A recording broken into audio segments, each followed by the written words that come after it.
Samantala mga kabrigada, Gabriel Go at Napolcom Commissioner Rafael Calinisan nag-shake hands na matapos mag-sorry ang ESCOG Chief dahilan sa napahiyang Quezon City policeman na kanyang tinikitan. Brigada Jigo Custodio, ibrigada mo! Brigada! Live report!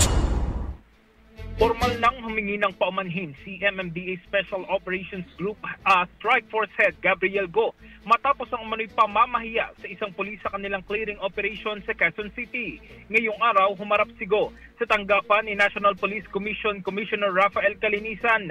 Ayon kay Commissioner Calinisan, hindi na magsasampa ng kaso ang Napolcom laban kay Go.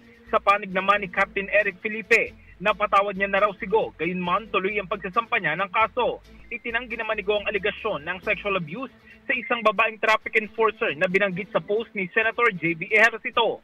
Matatandaan na nag-viral sa social media ang video ng clearing operations ni Go noong March 25 sa Quezon City, kung saan pinagsabihan ni Go si Felipe dahil sa illegal na pagparada ng motorsiklo sa bangketa malapit sa Anonas Police Station.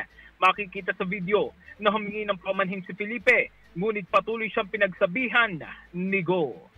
In the heart of changing lives, ako si Brigada Jigo Custodio ng 105.1 Brigada News of Manila. The Music News of Rapido! Brigada Balita Nationwide! Ang bahaging ito ay hatid sa atin ng Mom's Love ES1 Capsule. Simulang tuparin ang pangarap ng iyong anak. And stunting now!